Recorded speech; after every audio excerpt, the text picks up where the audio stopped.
안녕하세요. 네, 만나서 반갑습니다. 저는 식품학을 담당하는 김만수고요. 어제 첫 시간이었죠? 어제가, 그죠? 그래서 저도 그 이경영 선생님 하시는 거 샘플 강의 좀 보고 왔는데, 영양교사에 대한 전반적인 오리엔테이션은 다 하셨더라고요, 보니까. 그래서 그냥 저는 그거는 반복하지 않고, 그냥 간단히 제가 부탁드릴 말씀 몇 가지 좀 드리고, 그리고 이제 수업을 진행을 할게요. 첫 번째, 말씀드리고 싶은 것은, 한 학기 동안에 이제 우리가 이제 올 11월까지 하는 이제 연강에 대해서 어떻게 제가 이제 느꼈던 거를 좀 어떻게 공부하는 게 제 생각에는 가장 좀 좋은 방법이 아니었을까 이렇게 생각하는 것들 좀 말씀드리고 싶어요. 보통 이제 우리 선생님들 다 아시겠지만은 연강 그러면 이제 우리 3, 4, 5에는 이제 기본 및 심화 이론에 대한 말씀이잖아요. 그죠? 그런 내용에 대해서 이제 공부를 하게 되는데 이제 요 기간 동안에는 제 개인적인 생각으로는요, 선생님들이 좀 예습보다는 복습에 좀 치중을 하시는 게 가장 효과적일 거라고 생각이 들어요. 그래서 그날 배우셨던 것들은 그날 꼭 복습하셔서 정리하시고, 그리고 내용이 잘 모르시겠다. 그러면은 지금 실강 들어오시는 선생님들은 그 다음 주에 직접 선생님들한테 여쭤보시면 되고, 그리고 이제 그 동영상 강의를 듣는 선생님들은 이제 질문을 올려주시면 아마 바로바로 답변들 드릴 거예요. 그래서 요 3, 4, 5 요 기간 동안에는 복습 위주로 좀 중점적으로 좀 해 주시고자 하는 걸 좀 부탁드리고, 그 다음에 이제 7, 8 요 기간 동안에는 이제 문제풀이 기간이잖아요. 그죠? 이제 문제풀이를 하는 그런 이제 6주 동안 이제 문제풀이를 하는 그런 시간인데, 요때는 또 반대로 제 개인적인 생각으로는 요때는 오히려 그 수업 들어오시기 전에 그 문제집에 있는 내용들을 좀 미리 복습을 말고 미리 예습을 좀 해갖고 미리 좀 선생님들 나름대로의 좀 답안을 좀 작성하셔갖고 그 수업 시간에 강의하는 선생님들하고 같이 이렇게 맞춰보는 시간으로 갖는 게 제 생각에 좀 바람직할 것 같아요. 그래서 이제 그렇게 좀 주시면 되고, 그 다음에 이제 9월달, 10월달 요 기간은 이제 보니까는 모의고사 기간이라고 이제 되어 있던데, 그러니까 모의고사니까는 이제 그때 말대로 정말 최종적으로 정리를 하는 그런 기간이겠죠. 그리고 나서 이제 11월 달에 이제 시험을 보시면 될 것 같고요. 그래서 아무튼 제가 간단하게 연강에 대해서는 이렇게 이런 식으로 좀 공부를 좀 부탁을 좀 드리고 싶어요. 이렇게 하고 그 다음에 이제 두 번째 어제도 이경 선생님도 한 시간 제가 봤는데 요 두 번째는 이제 식품학에 관한 내용인데요. 식품학은 선생님들도 기출 문제를 풀어보셔서 아시겠지만 화학하고 연관성이 많잖아요. 그죠? 화학에. 근데 이 화학이라는 게 잘 이해가 안 되는 게 제 개인적인 생각으로는 보니까는 용어에 대한 정리가 잘 안 되신 분들이 화학을 되게 어렵게 받아들이시더라고요, 보니까. 그래서 지금 우리 이 책의 교재에 나오는 용어들 뿐만이 아니고 이제 영양학이나 다른 쪽에서도 상학이나 이런 쪽에서도 용어들에 대한 정의를 반드시 해 두셔야 돼요. 그래야지 용어에 대한 정리가 돼야지 화학에 대한 원리가 이해가 돼요. 원리가. 그래서 그 원리가 이해가 되면은 이제 그거를 어디에 적용이 되느냐? 그게 식품 응용에 적용이 돼요. 그래서 예를 들어 보면 올해 나왔던 기출 문제잖아요. 그 두부 문제. 그죠? 두부. 근데 이제 거기서 응고제로 그냥 일반적인 이제 간수를 사용하는 경우들도 있을 것이고, 그 다음에 이제 아마 거기 나왔던 문제 보니까는 가장 대표적으로 지금 우리가 실제적으로 사용하고 있는 거예요. 그 글루코노락톤이라는 물질인데요. 그래서 개를 뭐 만들 때 많이 쓰냐면요. 순두부. 순두부나 연두부 만들 때 많이 써요. 그래서 개는 보통 우리가 이제 뭐, 시판하고 있는 순두부나 연두부나 뭐 아니면 뭐 목두부나 보면은 다 어떻게 해야 돼요? 먼저 응고제 넣어서 응고해갖고 계류화시켜서 형태를 만들어서 이게 제품화 시키는 거잖아요. 근데 이 글루코노락톤 같은 경우에는 뭐 할 때 쓰냐면요. 두유 있죠? 두유. 두유를 일정 용기에다가 충전을 해요. 집어넣어. 두유를. 물론 이제 얘가 이 글루코노락톤이 들어있는 거겠지만요. 충전을 해갖고. 그래서 가열을 해. 그러면 원하는 목적에 의해서 뭐 순두부도 만들어지고 연두부도 만들어져요. 그럼 굉장히 그 공정 자체가 어때요? 좀 줄어들잖아요. 그죠? 근데 이제 그래서 그걸 많이 사용하는데 도대체 그럼 걔가 뭐 글루코노락톤이라고 하는 물질이 어떤 물질이냐 했더니 얘는 수용액에 쉽게 가수분해되는 물질이에요. 가열할 때 쉽게 그래서 뭐가 되냐면 글루콘산이라고 하는 게 돼. 근데 이 글루콘산은 뭐로부터 만들어지냐면요. 글루코즈부터 만들어져요. 글루코즈가 산화해서 된 거예요. 그렇기 때문에 글루코즈는 당이지만 이 글루콘산은 당이 아니에요. 이거 산이야. 산. 그래서 이제 그런 것들을 이해를 하시면 식품에 응용해서 지금 이렇게 우리가 순두부 이렇게 용기에 들어있는 순두부들 있죠. 이렇게 팩에 들어있는 순두부 같은 것들요. 그런 거 만들 때 다 지금 이렇게 사용하고 있어요. 두유에다가 그 딱 집어넣어서 가열 처리하면 거기 순두부 또는 연두부 이렇게. 그래서 그런 애들을 아마 선생님들 들어보셨는지 모르겠지만은 그런 애들을 우리가 충전두부라는 표현을 써요. 충전두부 이렇게. 그래서 이제 그런 원리들을 여기 오늘 나눠드리는 프린트 문제에서도요. 거기 2페이지에 보시면은 거기 그 확인 문제라고 되어 있고 3번 문제 있잖아요. 이게 건조 과일하고 시리얼이 함께 첨가된 가공식품에서 첫 번째 물성의 변화. 그 다음에 물성의 변화가 바람직하지 않다면 변화 방지법. 도대체 오늘 하는 화학하고 이게 도대체 무슨 관련이 많아요. 왜냐면 수분이라고 하는 거는 일단 어디겠어요? 수분이 이동을 하게 된다고. 그러면 이제 이동하는 방법은 양이 적은 쪽에서 많은 쪽으로 이동을 하지 않을 거 아니에요. 그죠? 상식적으로 생각해도 많은 쪽에서 적은 쪽으로 이동을 하지 않겠어요? 그러면 지금 자 이렇게 가공품이에요. 뭐 건조과일하고 시리얼이 같이 들어있는 거. 그러면 누가 더 수분의 함량이 많겠어요? 건조과일이 많죠. 그래서 방치해 두잖아요? 방치해 두면은 수분이 어디서 어디로 이동해? 건조과일에서요. 시리얼 쪽으로 이동을 해. 그럼 나중에 이제 우리가 먹을 때쯤 돼서 탁 뜯어보면 시리얼이 어때? 오, 그렇죠. 이제 그런 변화가 생긴다고요. 그런 변화가 생긴다. 그래서 이제 그런 걸 방지하기 위해서 우리가 뭐를 사용하느냐? 습윤제라고 하는 걸 써요. 대표적인 게 솔비톨 같은 것들이. 그런 것들 써요. 그래서 그런 것들을 이제, 그리고 이게 오늘 뭐 계산해야 되는 문제들도 있어요. 여기 보면은, 앞에 보면은 막 계산하는 문제들도 있을 거예요. 뭐, AW 계산하고 뭐 이런 거 있어요. 근데 이것도, 우리 식품하고도 관련이 있어요. 그래서 뭐가 있냐면 확인 문제 2번 문제하고 관련이 있는 거예요. 치즈 숙성할 때 가설을 설정해서 AW 변화를 예측해라. 이거는 자 치즈가 숙성했을 때 가설을 설정하니까 뭐야? AW가 뭐 높아질 거다, 낮아질 거다, 뭐 이런 가설을 세우라는 얘기예요. 세워서 거기에 얘가 맞는지, 이 가설이 맞는지, 이 가설이 틀리는지 그런 거 설명해 봐라는 거예요. 그래서 이제 요렇게 한다는. 그래서 이런 거 아주 기본적으로 먼저 얘부터 정리가 돼야 돼요. 얘부터 정리가 돼야지 화학적인 그런 이론들이 이제 이해가 되기 시작을 하는 거예요. 그럼 그게 이해가 되시면은 금방 여기 말씀드렸듯이 이렇게 우리 식품에 이렇게 응용이 돼요. 근데 실제적으로 뭐 나온 기출 문제 같은 거 앞으로도 나올 문제들도 그러겠죠. 뭐 요거를 설명해라. 뭐 화학적인 원리를 설명해라. 그런 거보다는 어떻게 왜 그러느냐. 아니면 어떤 변화가 생기게 되느냐. 뭐 이런 거잖아요. 그죠?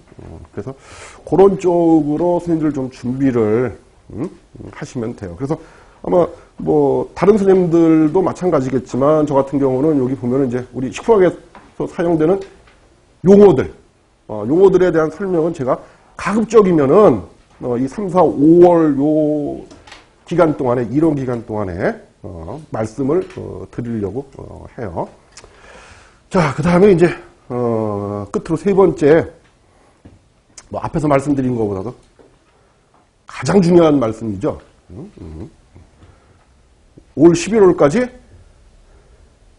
결코 짧은 시간이 아니에요. 긴 시간이에요. 긴 시간. 아주, 그래서 어떻게 보면은 장기적인 레이스예요. 장기적인 레이스라고. 그러니까는, 건강 관리하고, 그 다음에 체력 관리를, 잘, 좀 하시라고 부탁드리고 싶어요. 매년 되면은, 7월달, 8월달쯤 되면은 힘들어 하시는 선생님들을 좀, 뭐, 다른 여기 강의하시는 선생님들도 안타깝게, 이렇게 종종 봬요. 정말, 정말 힘들어 하는구나. 그런 것들을. 근데 시험이 끝나는, 면접 끝나는 그 시간까지, 정말 자기 관리, 뭐 자기 관리죠. 그죠? 체력 관리하는 거고 건강 관리하는 것도 다 자기 관리니까. 그 자기 관리에, 신경을 꼭, 써주세요. 앞에서 말씀드린 두 가지보다 훨씬 중요한 거예요. 훨씬 중요한 거.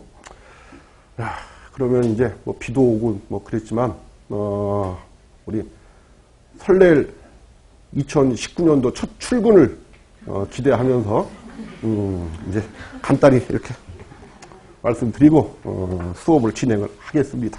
자, 수분을 한번 보시죠.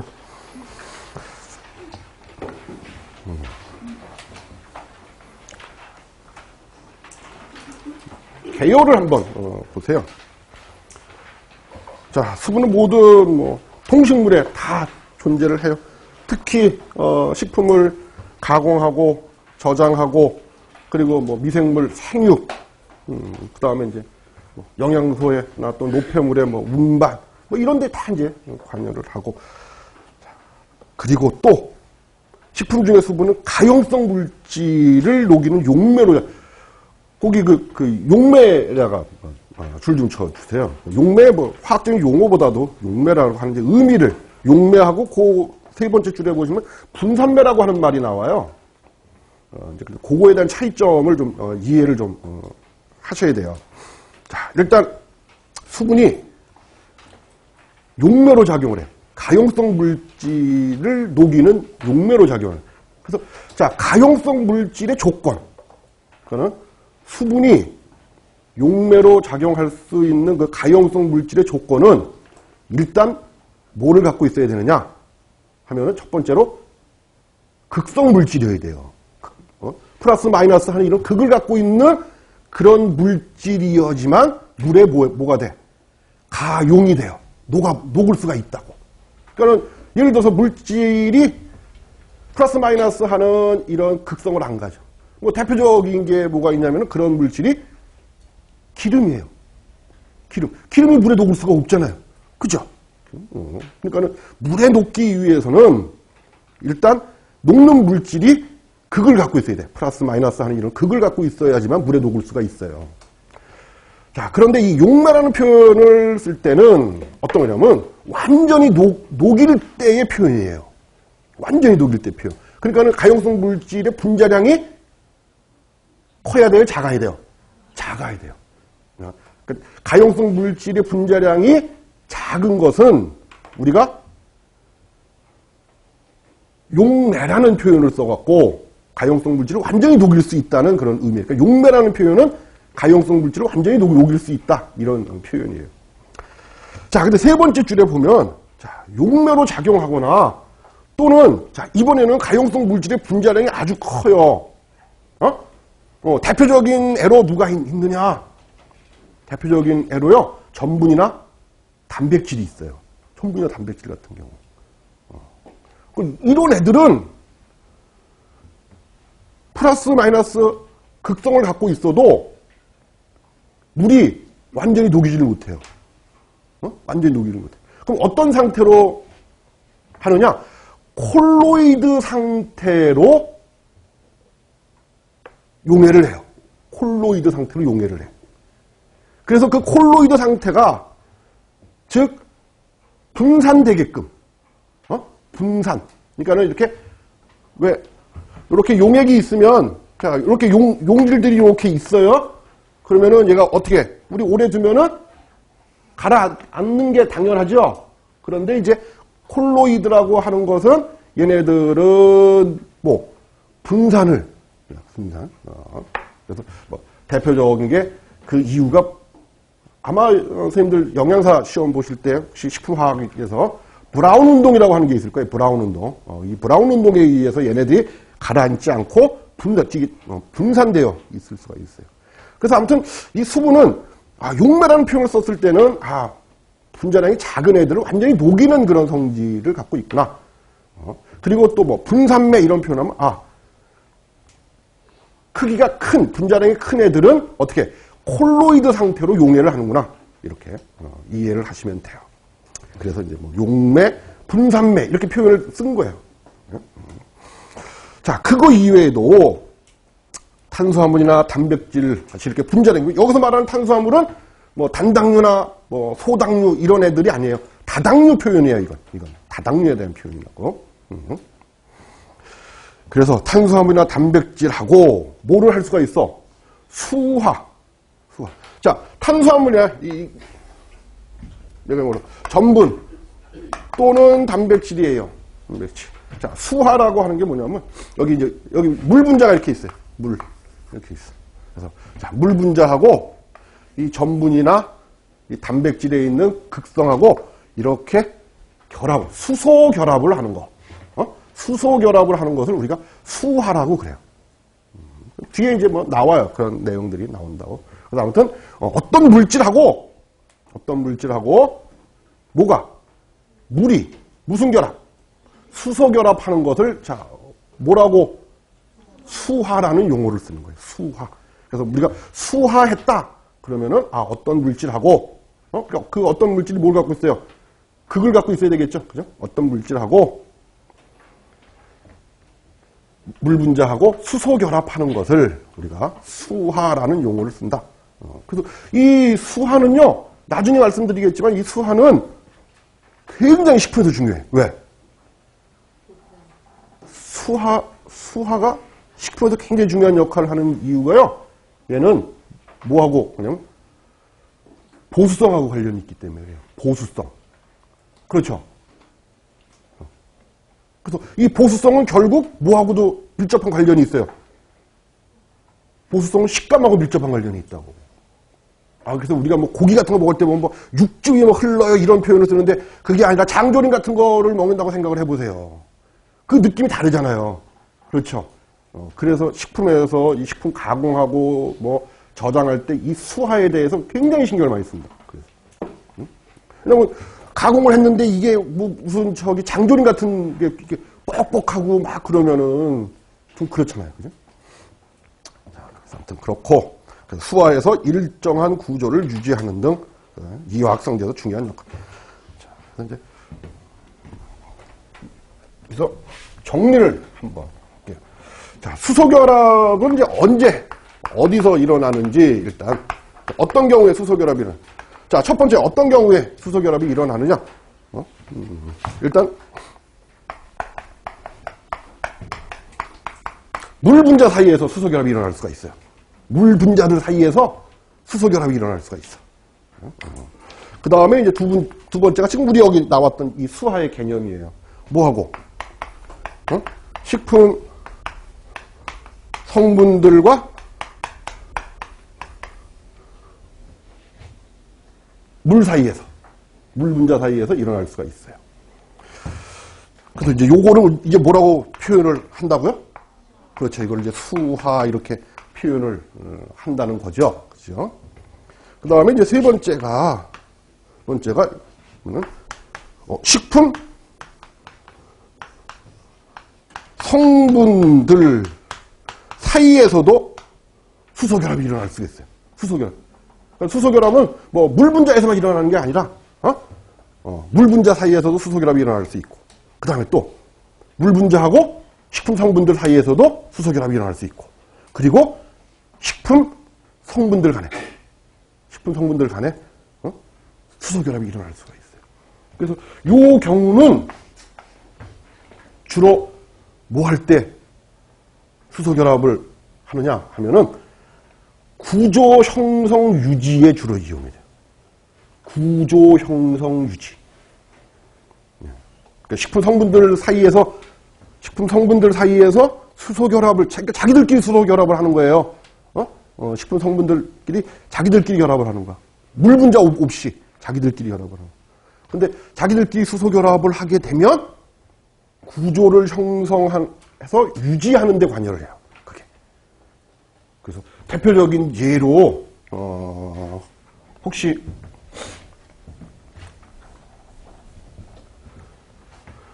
첫 번째가 요런 경우에도 일어나요.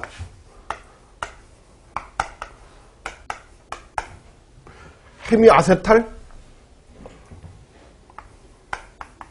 결합할 때 요때도 일종의 수소결합이 발생이 돼요.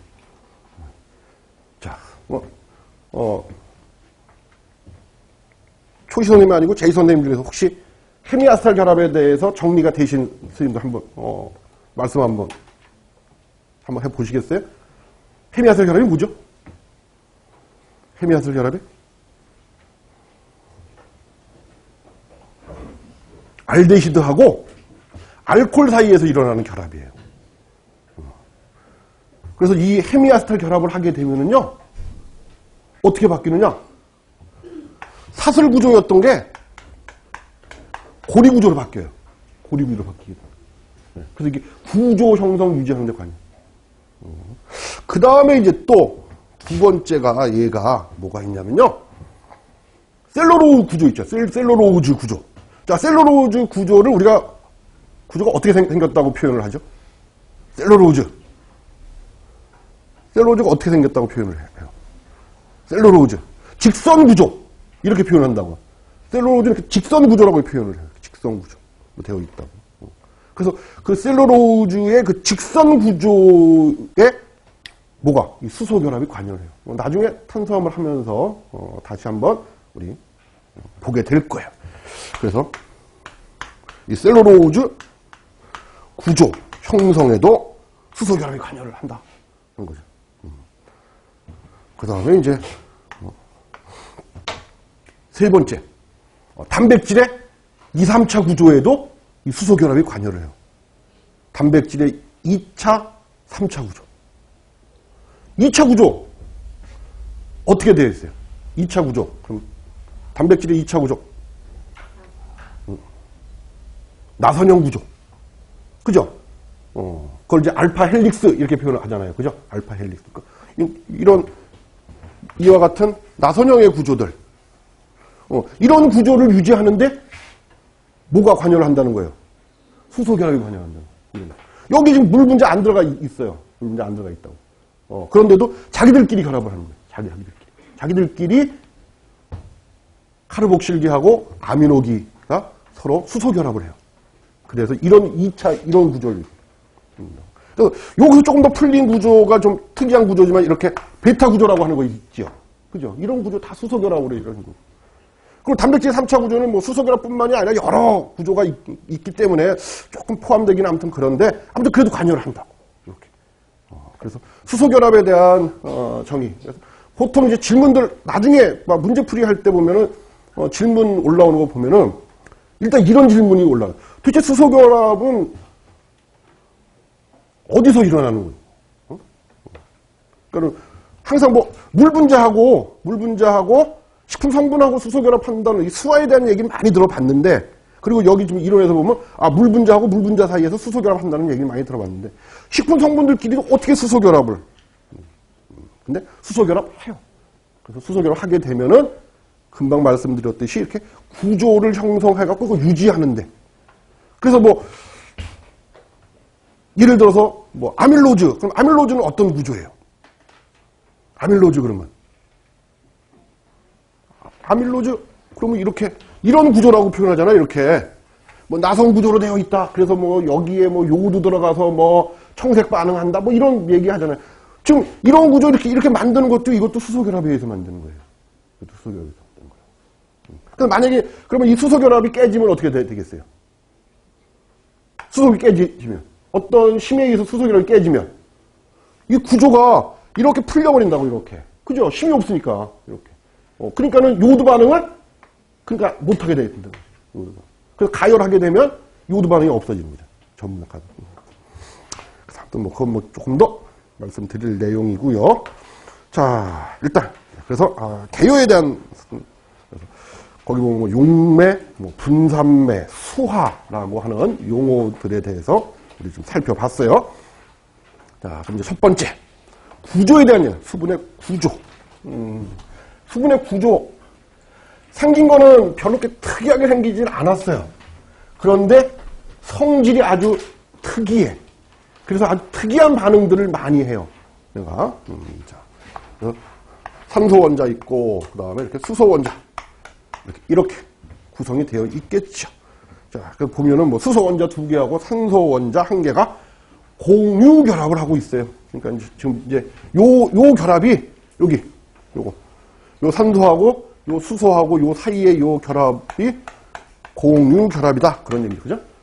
전자를 서로 공유를 해서 결합을 하는 거예요. 그죠? 공유 결합. 그리고 두 번째 줄에 보면 뭐 산소 원자를 중심으로 뭐 2개의 수소 원자가 뭐 이 앵글이 요게 뭐 104.5도다 뭐 그런 건데 그렇고. 자, 그 다음에 이제 세 번째부터 이제, 이해를 하셔야 돼요. 자, 화학결합에서, 모든 화학결합이 다 그래요. 자, 서로 다른 원자들이 전자를 공유해. 자, 여기 보세요. 산소하고 수소하고 지금 서로 다른 원자들이잖아요.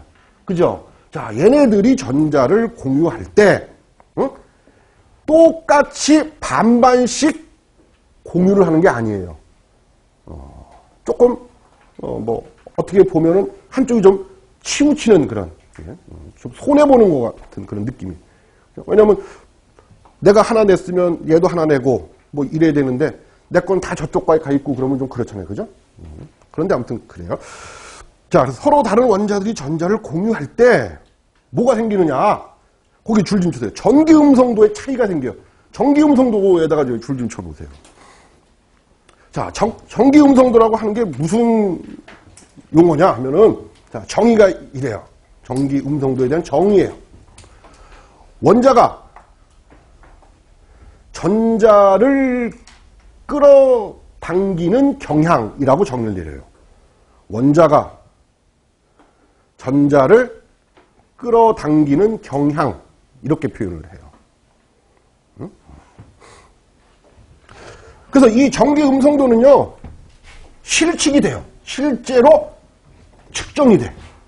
실제로 측정이 된다고. 그래서 이 전기 음성도가 가장 큰 원소가 누구냐 하면 플로우예요. 플로우 얘가 4.0이야. 4.0. 그리고 산소가 3.5예요. 그리고 염소가 3.0이야. 그리고 탄소가 2.59. 그리고 수소가 2.1이에요. 이게 실측이 가능한 거야. 네, 뭐 여기 뭐 소디움 뭐 이렇게 해갖고 여기는 뭐 0.9 뭐 이렇게 이거는 뭐 그냥 그렇고 아무튼 이렇게 실측이 가능한 게. 자, 그래서 이제 한번 보죠. 자, 그래서 전기 음성도 차이 때문에 동일하게 분할하지를 않고 불균일하게 분할을 하게 돼요. 자, 그래서 전기 음성도 차이에 의해서, 자, 이거 실측 한번 보면, 자, 얘는 3.5죠? 그죠? 3.5. 그죠? 여기 보면 3.5잖아요. 3.5. 그리고 수소는 2.1이에요. 그러면 뭐 누구나 다, 산소의 전기 음성도가 수소의 전기 음성도보다 크다. 라고 하는 걸 알 수 있어요. 그죠? 그러면, 자, 보세요. 그럼 산소하고 수소하고 전자를 공유해서 공유결합을 했어요. 근데 실제적으로 이 수소에 있는 전자는 어느 쪽으로? 산소 쪽으로 치우치게 돼요. 왜? 전기 음성도의 정의가 그거잖아. 원자가 전자를 끌어당기는 경향. 이렇게 표현해서. 그러니까 전기 음성 값이 크니까 더 많이 끌어당기게 된다는 거죠. 그래서 여기에는 이 산소 같은 경우는 이 수소의 전자가 이렇게 이쪽으로 다. 마찬가지로 얘 같은 경우도 마찬가지로 이렇게 전자가 이동하게 돼요. 이렇게. 그래서 이거를 우리가 물리화학적으로 어떻게 표현을 하느냐 하면은 요렇게 표현을 해요. 요렇게. 요런 식으로 표현을 해요. 요렇게. 요거는 뭐 선생님들 다 아시다시피 요 기호는 요거는 델타라는 델타. 그죠? 읽을 때 우리가 델타 이렇게 읽으시면 되고요. 그리고 이 의미는 거기 책에도 나오지만 요 델타의 의미는 요렇게 우리가 적으면 돼요. 부분적인이라는. 그래서 자, 물리화학적으로 수분을 어떻게 정의하냐면 이렇게 정의를 해요. 자, 산소는 수소에 비해서 전기용 성도가 크기 때문에 산소는 부분적으로 두 개의 음전하를 갖고, 왜냐면 저기 델타가 부분적이라고 읽는다고 했잖아요. 그죠? 두 개의 음전하를 갖고, 그거에 비해서 수소는 하나의 부분적으로 하나의 양전하를 갖는다. 이렇게 표현을 해요. 그래서 얘 같은 경우는 요 수소는 그래서 이제 요렇게 요런 표현들이 되겠죠. 그죠? 요런 표현이. 자, 그래서 여기에 인접하게 물 분자를 이렇게 접근을 시켜요. 여기. 그러면 여기는 뭐야? 요렇게 음전을 띄게 될 거고요. 그죠? 이쪽은. 여기는 뭐 플러스 이렇게 될 거예요. 그러면 자, 이쪽 물 분자에 있는 이 수소 원자하고, 그죠? 그리고 이쪽 물 분자에 있는 이 산소 원자하고 서로 극이 어때요? 달라요. 그래서 뭐를 해? 결합할 수가 있어. 근데 이런 결합을 우리가 뭐라고 그러느냐? 이거를 수소 결합이다. 이렇게 표현을 하는 거예요. 그래서 아까 수소 결합은 물 분자 사이에서 일어날 수 있다 할 때 나오는 내용이에요, 이게. 자, 그리고 또 말씀드릴 게 뭐냐면 여기 보면 쌍극자 구조라는 표현이 거기 보면 아마 있을 거예요. 쌍극자 구조. 이거는 동일 분자상에 이런 용어예요. 동일 분자상에 서로 다른 극을 다 갖고 있는 그런 구조를 우리가 쌍극자라고 그래요. 쌍극자. 동일 분자상에 서로 다른 극을 다 갖고 있는 경우. 자, 물 분자 보세요. 여기 보면은 자, 물 분자. 동일 분자상에 뭐하고? 마이너스하고 플러스를 다 갖고 있죠. 그래서 물 분자를 우리가 쌍극자 구조라고 우리가 표현을 하는 거예요. 쌍극자 구조. 그러기 때문에 이제 얘가 뭐로 이용될 수가 있느냐? 극성을 띠고 있는 물질이 있어요. 그럼 뭐 할 수가 있어? 쉽게 수소 결합할 수 있겠죠? 그래서 용매로 쓸 수가 있어. 용매로. 그리고 큰 애가 있어. 큰 애가 있다고. 그러면 뭐해? 그러면 수화할 수가 있어요. 그죠? 큰 애인데 극을 갖고 있으면 수화할 수가 있다. 그래서 용매로도 작용하고, 그 다음에 수화 또는 뭐 분산매로도 작용할 수가 있다. 이제. 그런 얘기죠. 그거에 대한 구조에 대한 얘기는 뭐 이렇게 간단히 설명드리고, 그래서 4페이지 보시면 구조들이 나와 있어요. 물 분자들의 구조하고, 그 다음에 그 아래 그림 보시면은 이게 이제 수소 결합을 하는 거예요. 그죠? 왼쪽에 있는 산소 원자하고 오른쪽에 있는 수소 원자가 서로 결합을, 그래서 수소 결합을 하게 된다는 거죠. 그 다음에 두 번째로 이제 성질에서 보면은 몇 가지 이제 용어들에 대한 정의들이 이제 정리가 나와요. 여기 보시면. 첫 번째 줄에 보시면, 자, 물 분자의 비대칭성에서 유래하는 정기적인 성질, 거기 염류에다가 이렇게 줄 좀 치세요. 염류. 또는 뭐 염류, 또는 염, 이렇게도 우리가 이제 표현을 해요. 그죠? 그런 표현 많이 들어보셨죠?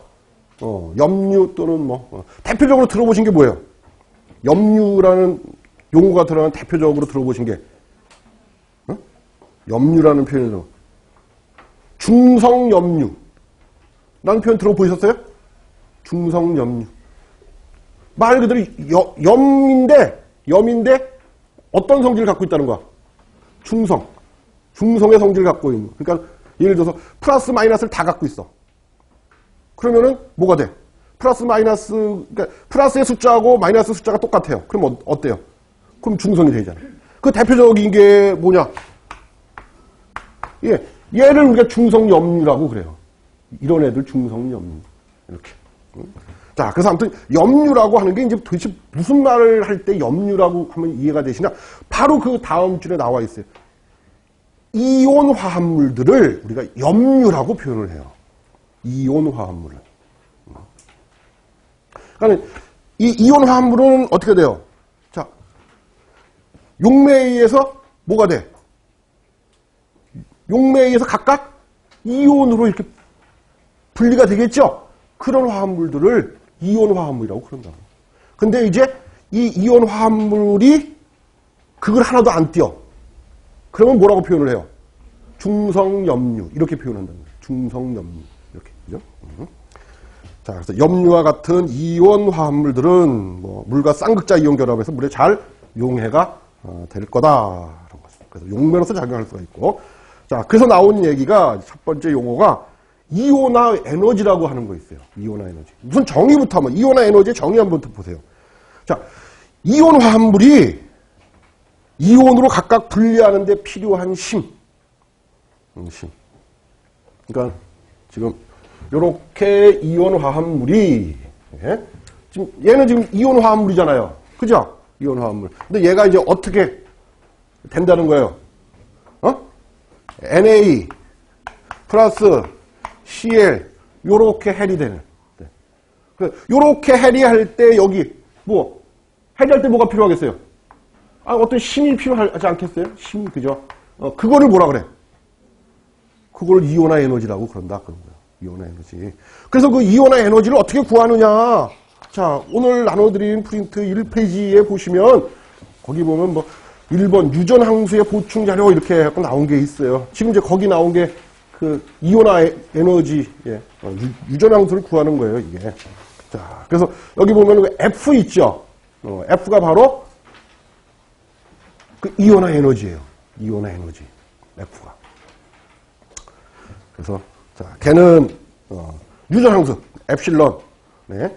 유전항수 및 또는 뭐예요? 전하 간의 거리의 제곱에 뭐해요? 비례해요? 반비례해요? 반비례하지요? 그죠? 그지? 거기 보면은 그 유전항수 엡실론. 왜? 반비례하잖아. 이온화 에너지는. 그리고 거리. 두 전하 간의 거리 R1, R2의 제곱에 반비례하죠? 반비례하고 그 다음에 전하량 E1, E2의 곱에 비례한다. 그게 이제 거기 두 번째 줄, 세 번째 줄에 나와 있는 내용에 우리 책에 보면 이온화 에너지는 두 전하 간의 거리의 제곱, 유전항수에 반비례하고 그리고 두 물질의 전하량의 곱에 비례한다. 이렇게. 그렇죠? 자, 그러면 이제 그 위에 있는 두 번째 줄에 있는 내용을 한번 보세요. 자, 이게 왜 이 이온화 에너지가 왜 중요하냐? 봤더니 이런 거예요. 자, 이온 화합물이 어떤 용매에 녹는 정도를 나타내는 게 이온화 에너지예요. 녹는 정도를. 그러니까 자, 예를 들어서 이온화 에너지가 F가 크다. 응? 우리 여기 프린트 나왔던 이 F 값이 크다. 그런 얘기는 뭐예요? 이온 화합물이 뭐가 되는데? 이온이 되는데 뭐가? 많은 에너지가 필요하다는 얘기 아니에요. 그렇죠? F값이 크다는 얘기는 자, 이온 화합물이 이온으로 분리되는데 보다 많은 힘이 필요한 경우 F값이 커질 거예요. 그죠? 이온화 에너지 값이. 그래서 어느 정도, 그러니까 그래서 뭐 갖고 하는 거냐면 이건 이제 주로 어떤 용매, 어떤 용매를 선택할 거냐 할 때 이온 화합물에서 어떤 용매를 선택할 거냐 할 때 많이 이용하는 값이 바로 요거예요. 자, 그래서 거기 보시면 이제 이온화 에너지 값도 쭉 보시면 거기 오른쪽에 용매의 종류에서 오른쪽 표에 보면 맨 아래에서 두 번째 보면 물이 있죠. 그죠? 그 1페이지 그 표에 보면 물이 78.5 거의 뭐 한 70, 뭐 반올림하면 한 79? 그죠? 반올림 했다고 치면 79 이렇게 될 거 아니겠어요? 굉장히 큰 값이에요, 이거. 그거는 물은 그래서 용매로 아주 작용이 많이 돼요. 주로. 왜냐하면 그 이온화 에너지 값이 유전항수에 뭐 하는 값이기 때문에 반비례하는 값이기 때문에. 그죠? 자, 그러면 이제 아까 우리가 이제 나왔던 얘기 중에서 요런 문제점을 한번 정리를 한번 해볼게요. 뭐가 있냐면 요런 문제야. 응? 자, 물이 용매로 작용하는 이유. 물이 용매로 작용하는 이유. 이미 이 두 가지인데요. 두 가지. 우리가 지금 배운 것 중에 두 가지인데 이미 두 가지 지금 다 했어요. 어디서 언제 했는지 모르지만 다 했어. 아무튼 다 한 거야. 자, 첫 번째. 물이 용매로 작용할 수 있는 이유. 뭐겠어요? 물이 용매로 작용할 수 있는 이유.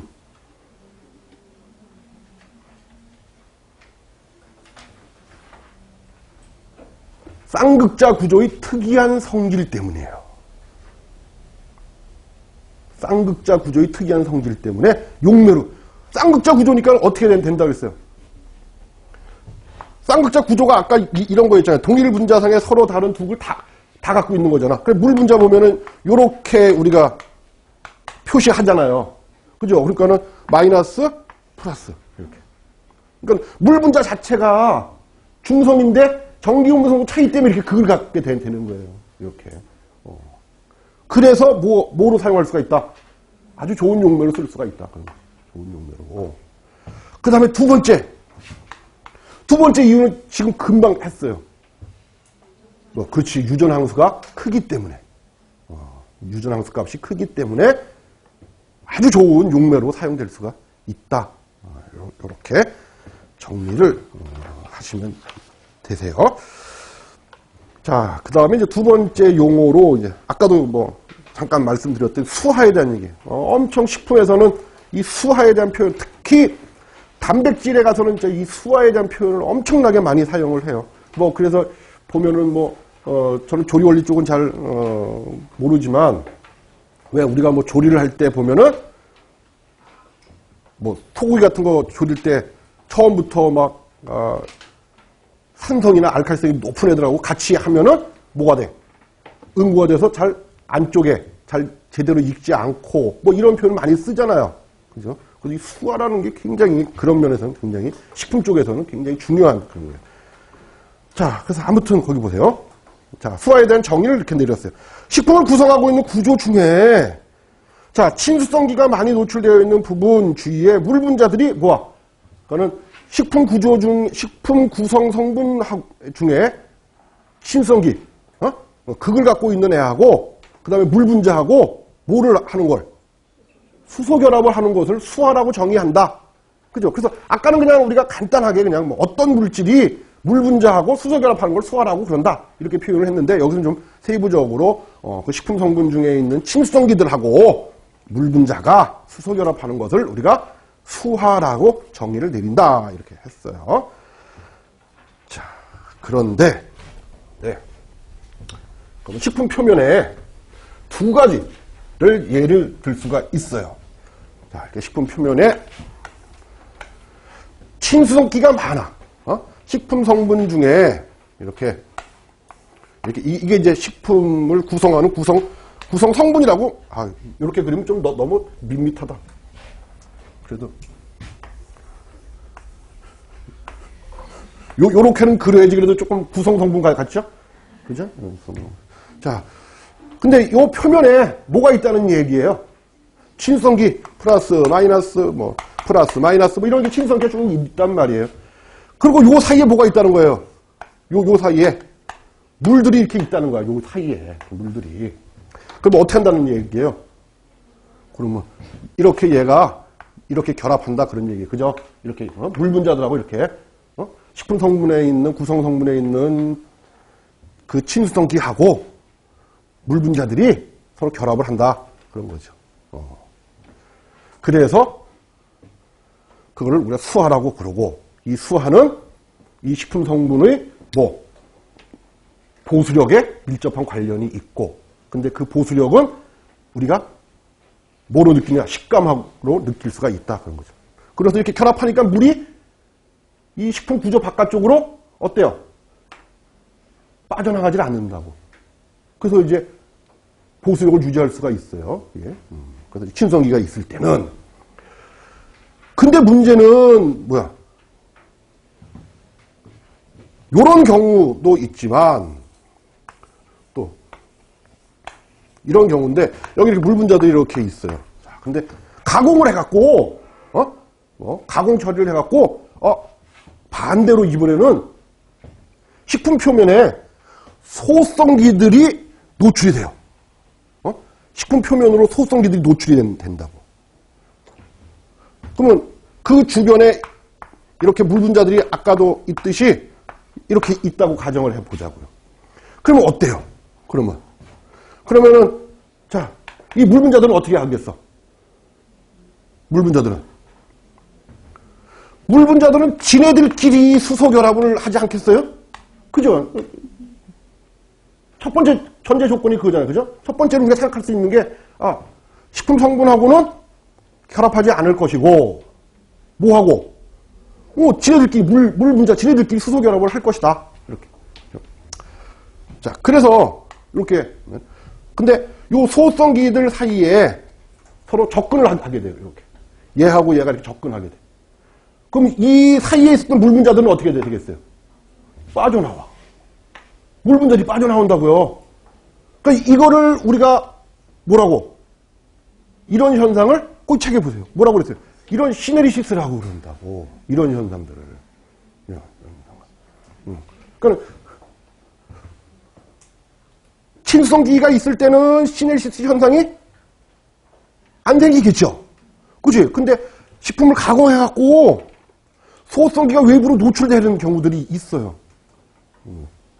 그런 경우에는 그 주변에, 식품 성분 주변에 있었던 물 분자들이 시간이 지나면서 이 소성들이 이렇게 서로 접근하면서 자기들끼리의 계면 장력 때문에 그 사이에 있던 물 분자들이 바깥쪽으로 빠져나오게 돼요. 이렇게. 그래서 그런 현상을 우리가 시네리시스 현상이다. 이렇게. 근데 이런 현상은 어디서 볼 수가 있냐면요. 가공 공정 중에서도요. 뭐 나중에 말씀드리겠지만 전분이 노화하는 경우. 전분 노화 시. 그리고 또 뭐 치즈 제조할 때. 그리고 뭐 두부 제조할 때. 두부 가공하고 이럴 때. 이럴 때 이런 현상들이 나타나요. 그러니까 이제 그런 가공 과정을 통해서 원래 아무튼 상식적으로 생각을 해보세요. 원래는 표면에 물하고 접촉하기 위해서는 표면에 뭐가 주로 분포를 하겠어요? 친성기가 분포를 하겠지. 그죠? 그래서 요 상태가 원래 이제 일반 정상적인 상태예요. 요게. 근데 이제 가공을 하는 과정 중에서 이런 현상들이 생긴다고. 이런 현상들. 그래서 이제 소수성 결합이라는 표현을 여기 이제 용어로 나와 있어요. 그래서 이제 그런 용어들을 좀 설명을 하시면은, 정리를 한번 해두시면 될 것 같고요. 그 다음에 기능부터는, 잠시 쉬었다가 다시 말씀드릴게요.